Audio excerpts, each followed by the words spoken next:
찬송 212장입니다. 찬송가 212장입니다.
통성으로 기도하시겠습니다.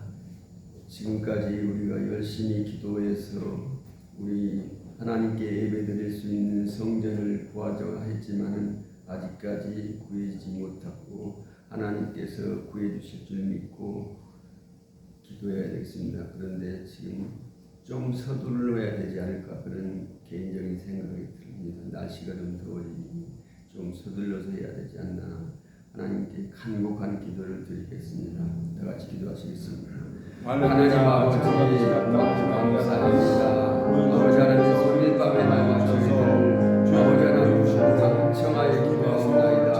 아버지 하나님 저희 부족하고 연약하지만 아버지 하나님의 자녀로서 아버지 하나님께 기도할 수 있는 특권을 허락하여 주시는 자녀로 강하고 하나님 계시네. 아버지 하나님 내주하시는 성령님을 통해서 아버지 하나님의 영광을 이기는 오라오라니 함께 하여 주시옵소서. 아버지 하나님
성경 봉독해 드리겠습니다.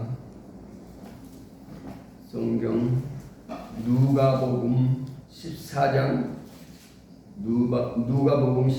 7절에서 14절까지 봉독해 올리겠습니다. 청함을 받은 사람이 높은 자리에 택함을 보시고 그들에게 비유로 말씀하여 이르시되 내가 누구에나 혼인잔치에 청함을 받았을 때에 높은 자리에 앉지 말라. 그러지 아니하면 너희보다 더 높은 사람이 청함을 받은 경우에 너와 그를 청한 자가 와서 너더러 이 사람에게 자리를 내주라 하리니 그때에 내가 부끄러워 끝자리에 가게 되니라.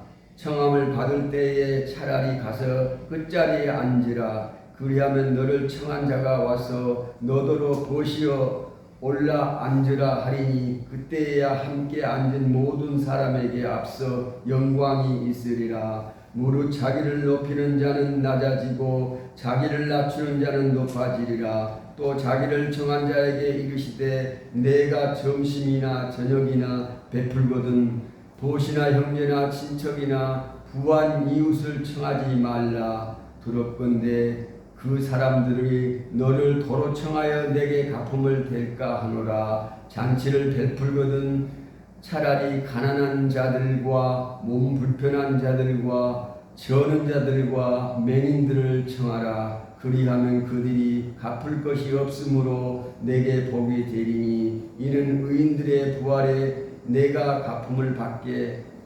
받겠음이라 하시더라. 아멘. 목사님 나오셔서 말씀 전하실 때 큰 은혜 받으시기 바랍니다.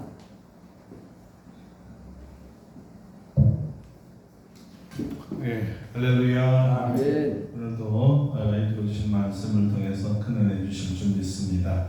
오늘은 올라 앉으라 라는 제목으로 함께 말씀을 나누겠습니다. 혼인잔치에 초청을 받았을 때에는 어떻게 하는 것이 지혜로울까요? 또 잔치에 초청할 때는 어떤 사람을 초청하면 좋을까요? 이 질문이 주님께서 바리새인들과 율법 교사들에게 하셨던 질문입니다. 이 두 가지 질문에 대해서 오늘 주님은 우리에게 삶의 지혜를 말씀하고 계십니다. 첫 번째 질문입니다. 예수님 당시에 혼인잔치에 초청받았을 때 어떤 자리에 앉아야 지혜로운 것일까? 높은 자리일까요? 낮은 자리일까요? 보통 사람들은 높은 자리를 선호합니다. 누가가 말하는 이 높은 자리라는 것은 문자 그대로 상석을 말합니다. 그렇다면 어디가 상석일까요? 유대인의 식당은 길게 늘여놓은 식탁입니다. 그래서 말석인 끝자리와 비교할 때 양쪽 중 하나일 거예요. 문 입구에서 먼 쪽, 안쪽으로 들어간 쪽이 상석일 것입니다. 왜냐하면 사람들이 집 안에 들어오면서 한 번에 바라볼 수 있는 자리이기 때문입니다. 그런데 로마인들은 상석의 자리가 다릅니다. 보통은 가운데가 상석입니다. 양쪽에 관심을 모두 가질 수 있는 자리이기 때문이라 그러네요. 그래서 미켈란젤로가 그렸던 최후의 만찬에서는 주님께서 항상 정가운데에 앉아 계신 거였어요. 로마인들이 볼 때 가운데가 상석이었거든요. 누가가 말하는 이 상석은 그 자리의 위치가 높은 곳에 마련되었든 아니면 중앙이든 그 자리는 공인된 자리를 말합니다. 높은 사람이나 모임의 어른이 앉는 자리란 뜻입니다. 그 자리에 앉으면 주인이던가 아니면 그 모임의 주인공이던가 그 지역의 어른이 틀림없습니다. 그런데 이 자리를 탐내고 의뢰이 이 자리는 내 자리라고 생각하는 사람들이 있었습니다. 누구겠어요? 당연히 바리새인들이었지요. 그들 중에 특히 말씀을 가르쳤던 율법 교사들과 서기관들은 응당 그 자리는 자기들 자리라고 생각했습니다. 누구에게도 뺏길 수 없다고 생각했죠. 이 말은 그들은 늘 높은 위치에 앉고 싶어 했다는 뜻입니다. 누군가에게 주목받고 싶은 욕망이 있었어요. 선망이 되고 싶고 존경의 대상이 되고 싶고 또 사람의 입에 오르는 찬양의 대상이 되고 싶었던 것입니다. 박수를 받고 사람들로부터 좋은 사람, 훌륭한 사람이라고 인정을 받고 싶은 마음 누구나 있기 때문에 이해는 갑니다. 그러나 이 자리에 앉아 있으면 높은 자리이기 때문에 사람들이 생각할 때 이 사람들을 다스릴 수 있는 권세도 있다고 생각하는 게 문제였습니다. 굴림의 자리로 간주했던 거예요. 바로 이 마음이 이 바리새인들과 율법 교사들 마음속에 깔려 있었던 것입니다. 내가 높은 사람이고 당신들은 나를 존경해야 되고 나를 대접해야 되고 내 말에 복종하는 낮은 사람이어야 한다라는 의식이 깔려 있었던 거죠.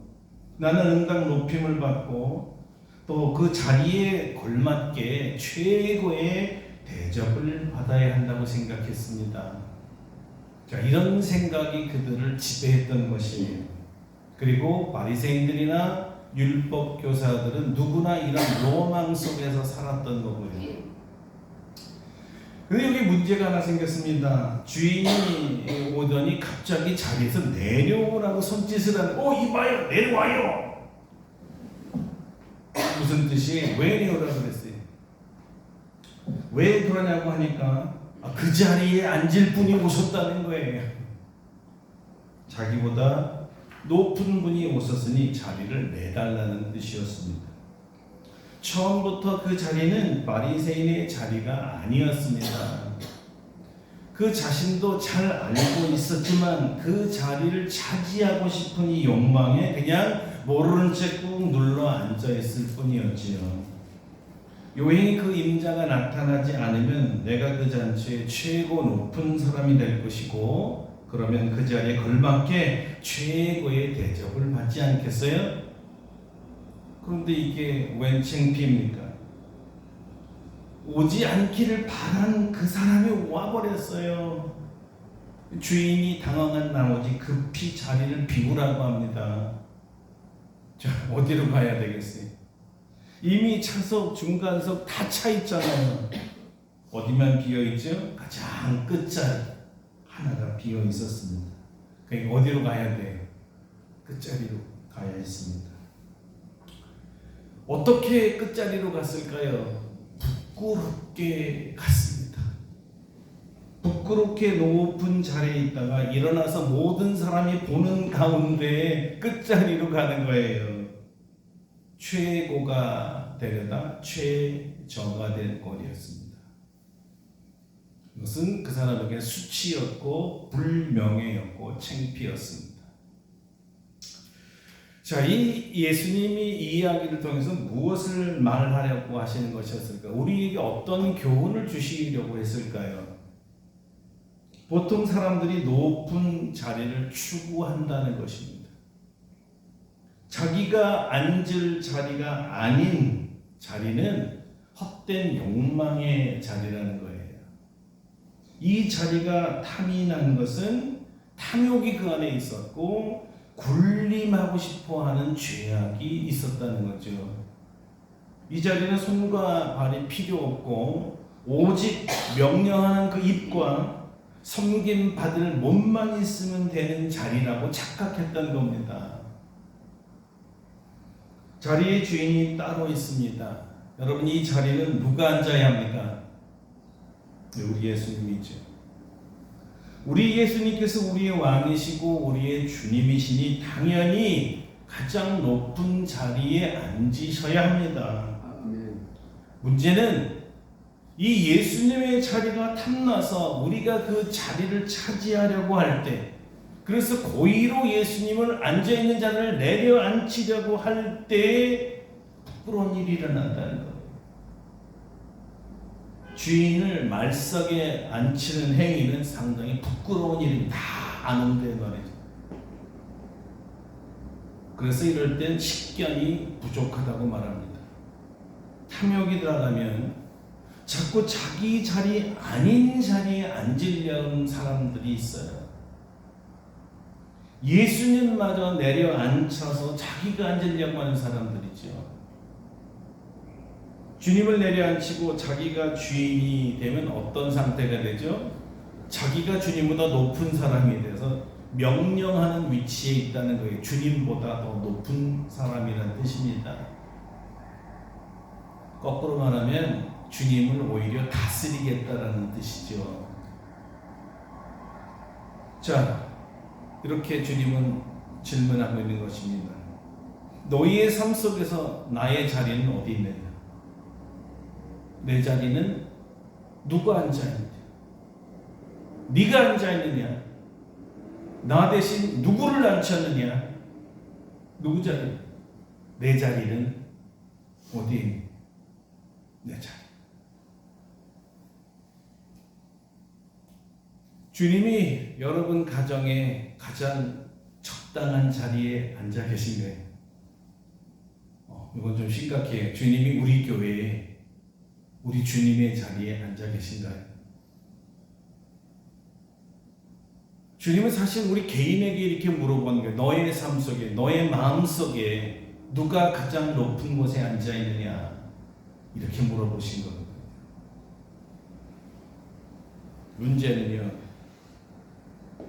우리가 이것을 자꾸 무시하고 주님의 왕좌에서 주님을 내려앉히고 내가 자꾸 앉으려고 한다는 거예요. 자, 주님을 내려앉히려고 하는 그 순간부터요, 고난이라는 게 시작됩니다.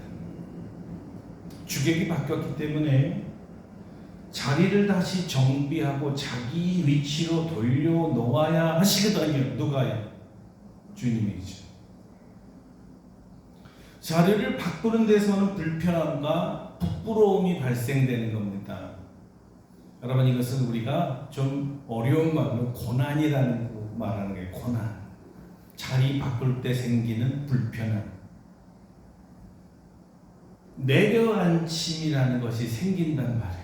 난 높이 앉아 있는데 자리 정돈을 해보니까 내려앉히는 행위가 따를 때 얼마나 내가 속이 상하고 얼마나 창피하고 얼마나 자존심이 상하고 얼마나 치욕스러운 일이 생길까요?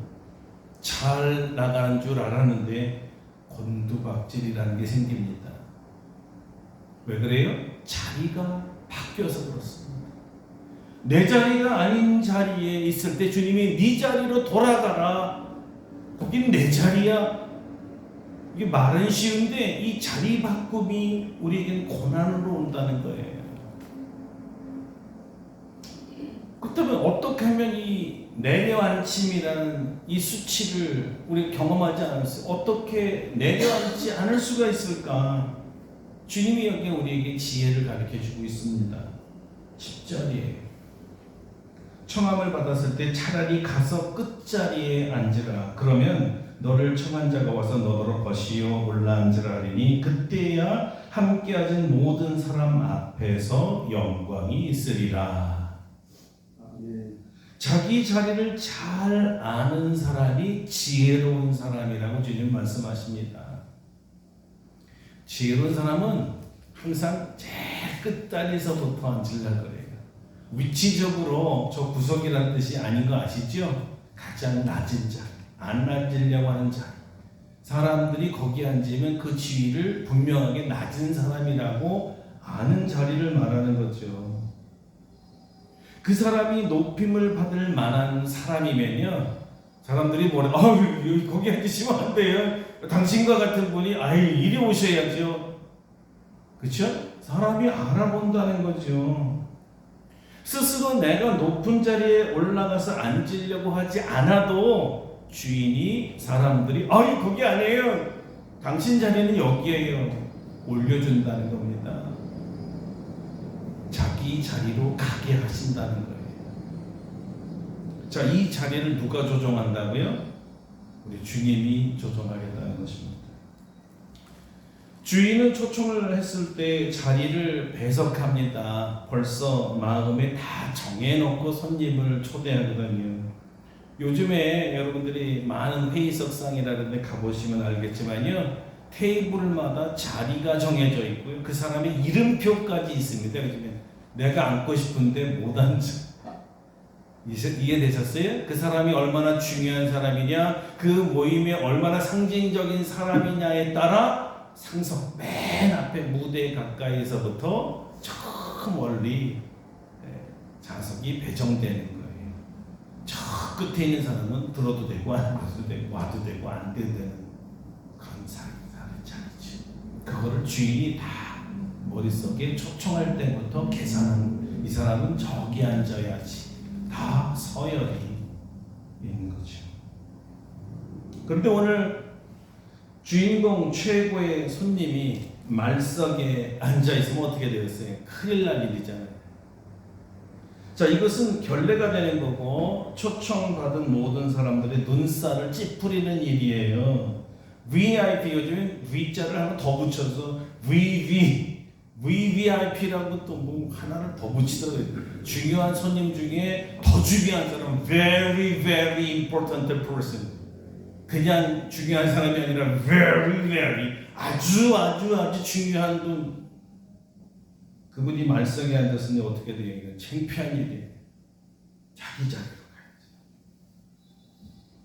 주인이 이 사태를 곧 파악하고 귀한 손님을 곧바로 자기 자리로 배정을 해준다는 거죠. 버치어 올라앉으라. 오늘 본문에 있어요. 버치어 올라앉으라. 참 멋지지 않아요? 버치어 올라앉으라. 자, 보시오, 여보시오 친구, 거기는 당신 자리가 아니에요. 더 높이 올라오세요. 당신 자리는 여기입니다. 높은 곳입니다. 올라앉으라는 말은 문자 그대로요, 더 높은 곳으로, 더 존경받는 곳으로 올라앉으라는 뜻입니다. 모두가 이 사람을 그때 주목하지 않겠어요? 그때 모든 사람들이 역시 이 주인이 센스가 있다는 것을 알아봤고, 또 그 귀빈도 알아보는 거예요. 그 귀빈이 자기 자리에 앉는 것을 보면 사람들이 만족해. 거기 마땅히 거기 들어가야 우리가 편하죠. 그리고 그 일을 잘한 주인에게 잘했다고 박수까지 쳐주고, 참 잘한, 그렇게 해야 돼. 맞지? 어떻게 귀빈을 한 대하고 홀대하고 저기다 앉힐 수 있어. 그때 자기를 알아준 그 주인에게 이 귀빈이 얼마나 얼마나 사실 뿌듯하겠어요. 별거 아닌데 이렇게 높여주니 황송하고, 사람들이 나를 알아주니 굉장히 좋겠죠. 이것이 지혜가 가져다 준 영광이라고 주님은 말씀하시는 겁니다. 자, 그 주님이 결론이 뭘까요? 뭘 말씀하실까요? 11절에 다 얘기해놓고 결론을 우리에게 주셨어요. 무릇 자기를 높이는 자는 낮아지고 자기를 낮추는 자는 높아지리라. 할렐루야. 아멘. 겸손을 가리킨 거였어요. 주님이 볼 때 이 겸손이 가장 아름다운 미덕이라고 보신 겁니다. 겸손하라. 주님이 말하는 겸손은 연약한 것을 의미하지 않습니다. 오히려 강하고 갇혀있고 능력있고 준비되어 있고 훈련되었지만 자기의 때를 기다리며 낮은 자리에서 주님의 부르심을 기다리는 거예요. 스스로 올라가는 것이 아닙니다. 주님께서 이리 오너라 이끌어 주실 때까지 주님 앞에 허리를 납죽이 낮추면서 하명을 기다리고 있는 거예요. 그래서 겸손한 자는 함부로 아무 때나 나대지를 않아요. 나서지도 않아요. 자기 시간이 아니거든요. 자기 때가 아니에요. 아무 데나 끼는 거 아니에요. 능력 있고 또 실력 있고 준비된 사람은 주님이 이미 알고 계시고요. 또 사람들도 알아요. 그 사람 예, 준비된 사람이죠. 다 알잖아요, 여러분. 누가 준비됐는지, 누가 겸손한지 우리 공동체에서 다 아시잖아요. 그를 높여서 세울 때까지 더 준비하고 더 훈련하고 더 연마하고 있을 뿐입니다. 자신을 낮추면 사람들이 높여주고 자신을 높이면 사람들이 낮게 하는 것이 이치입니다. 참 사람들이 희한하죠. 누가 자꾸 잘난 체하고 높아지려고 하면 자꾸 깎아내리고 싶은 마음이 생기고요. 아니 굉장히 훌륭한 사람인데 자꾸 자기를 못났다 그리고 낮추면 당신이 어째서 그러냐 자꾸 높여주고 싶은 게 사람의 심성인가 봐요. 그죠? 그래서 주님이 그렇게 얘기하시는 거예요.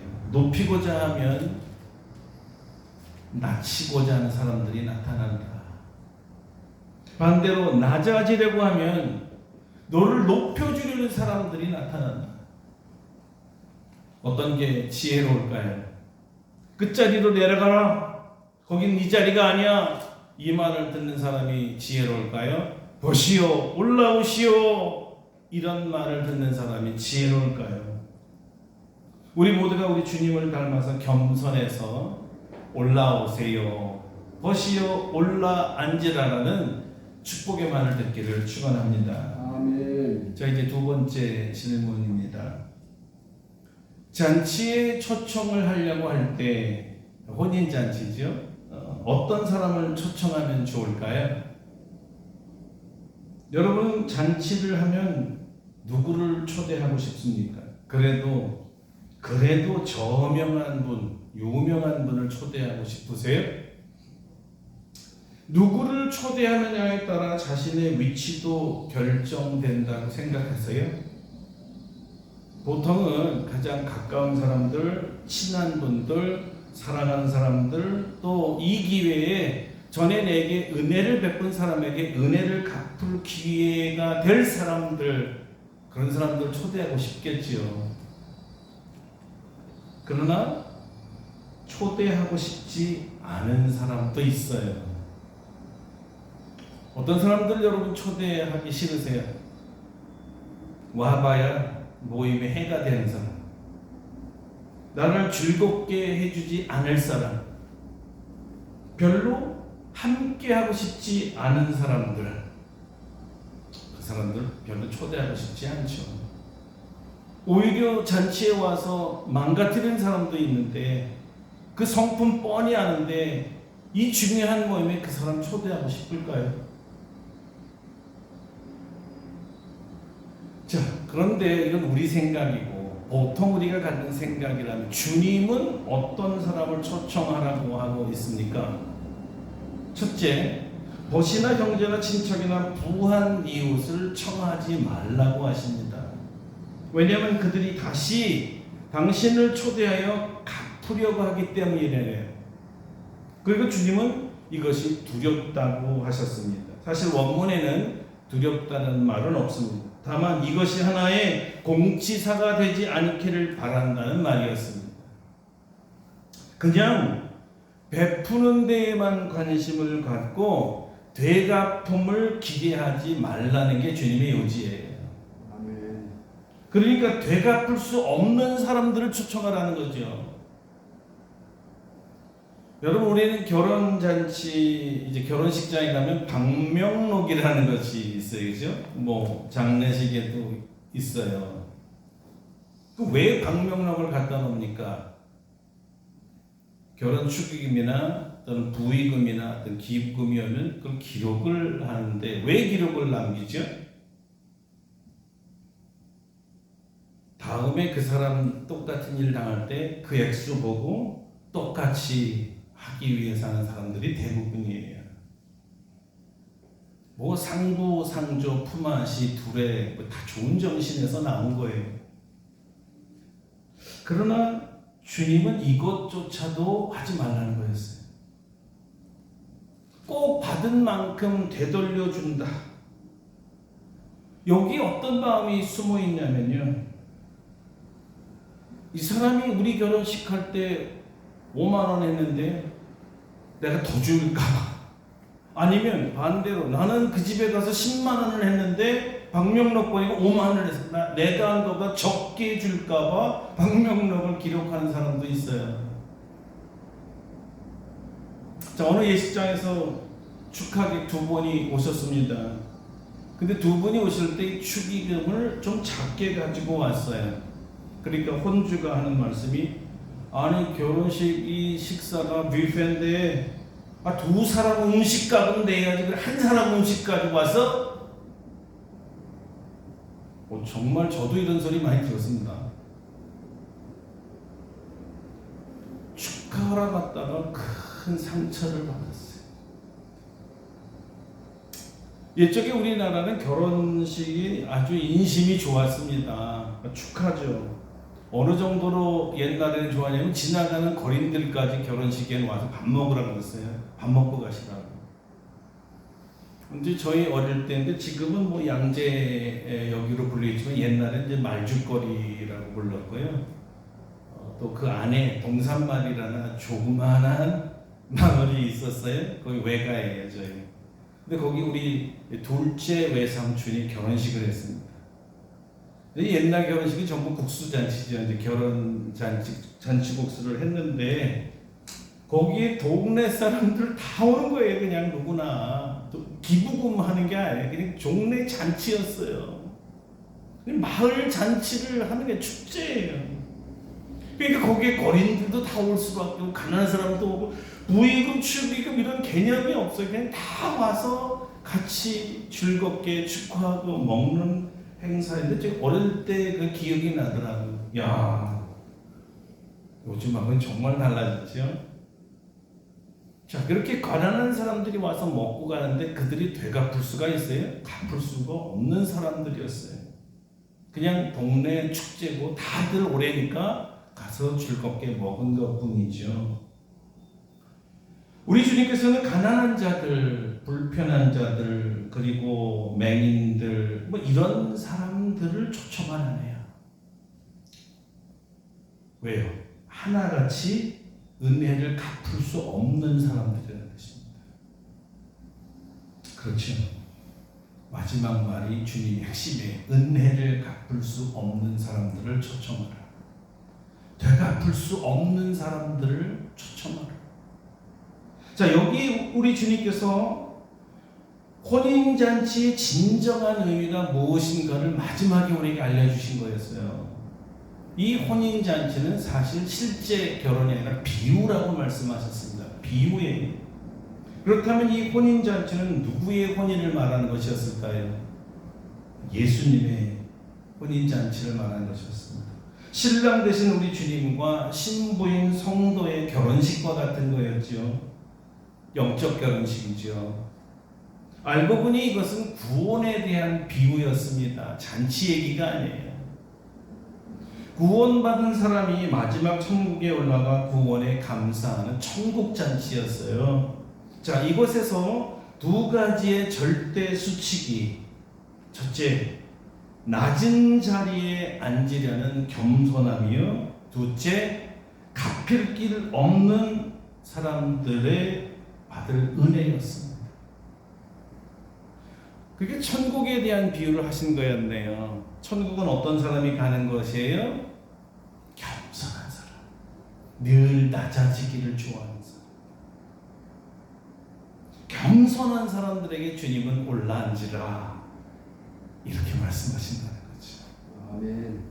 자, 두 번째, 천국잔치에 초청된 사람은요, 절대 스스로 구원할 수 없고 구원받을 수 없고 오직 예수님을 통해, 신랑 예수님을 통해서만이 구원을 받기 때문에 그 받은 구원의 은총을 되돌려줄 수 없는 사람들이었습니다. 우리처럼 말이죠. 아니, 어떻게 우리가 주님의 은혜를 되돌려드릴 수 있겠습니까? 막말로 우리가 예수님처럼 예수님을 위하여 십자가에 죽어야 되는 겁니까? 아까 얘기했잖아요. 페이백, 돈 낸 만큼 다른 또 결혼식에 똑같이 내고 싶어서 방명록에 적었잖아요. 그럼 영적 원칙으로 똑같이 얘기하면 우리가 주님의 은혜를 갚을 수 있으려면 그렇게 계산적으로 살았다면 어떻게 해야 돼요? 우리도 예수님을 생명을 드려야죠. 십자가에서 죽어야죠. 그러나 아무도 그렇게 하지 못하는 거예요. 그거는 철저하게 예수님께 달려있기 때문에 되갚을 수 없는 은혜거든요. 그런 은혜를 받은 사람만 천국에 들어가는 거예요. 자, 오늘 이 말씀은 천국 잔치와 함께 아주 깊은 메시지가 있음을 발견했습니다. 우리가 사는 이 땅을 하나님은 천국 되게 하라는 것입니다. 더 구체적으로 매일매일 우리의 삶이 천국 잔치가 되게 하는 방법을 알려주신 건데요. 바로 겸손해라. 모든 사람 앞에 겸손할 때 그 사람이 있는 것이 천국이 되는 거예요. 낮은 사람들, 스스로 낮아지려고 하는 사람들이 많이 모이면 천국이 되는 거예요. 그 다음에 갚을 길이 없는 사람들에게 선행을 베풀라는 겁니다. 착한 일 하되 되돌려 받을 생각하지 말고 내가 착한 일 했을 때 도대체 갚지 못하는 사람들에게만 선행을 하라는 거예요. 서로 주고받고 하지 말라는 겁니다. 착한 일을 하되 되갚을 수 없는 사람들에게 주님의 사랑과 은혜를 나누는 삶을 살 때 천국이 된다는 겁니다. 우리 그렇게 만듭시다. 적어도 우리 교회와 우리 가정이 그렇게 돼야 돼요. 기도하겠습니다. 겸손한 사람 되게 해달라고, 섬기는 사람 되게 해달라고, 착한 일하고 생색내고 꼭 돌려받을 거 이런 거 생각하는 게 아니라 한 번 베풀면 되돌아올 수 없는 사람들에게만 선행을 하게 해달라. 그래서 우리가 사는 우리 삶의 자리가 교회든 회사든 가정이든 천국이 되게 해달라. 다 같이 기도하겠습니다. 할렐루야.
찬송하고 축도하고 예배를 마칩니다. 455장입니다.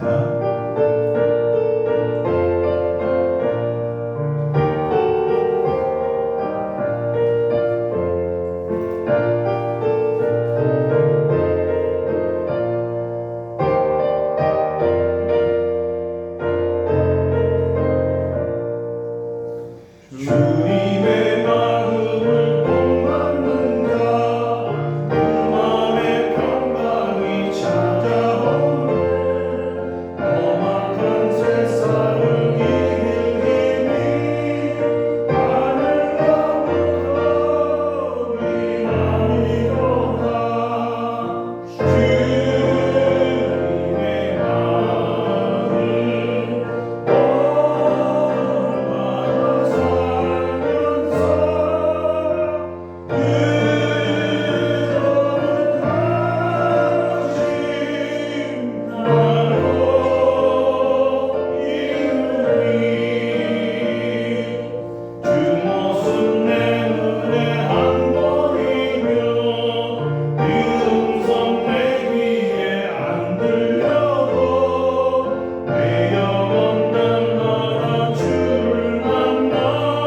이제는 우리 주 예수 그리스도의 은혜와 하나님 아버지의 놀라우신 사랑하심과 성령의 교통하심이 우리를 구원하실 때 온전히 주님 앞에 겸손하여 하나님 주신 십자가의 은혜를 갚을 길이 없어 오직 주님만을 의지하며 구원받은 사람들과 구원받은 후에 주님을 본받아서 갚을 길 없는 사람들에게만 선한 일을 행하며 살기로 다짐하며 나아가는 사랑하는 모든 성도들 심령 위에와 우리 아름답고 복된 교회 위에와 전 세계에 흩어져 있는 우리 하나님의 자녀들 위에 이제로부터 영원토록 함께 하시옵기를 간절히 축원하옵나이다.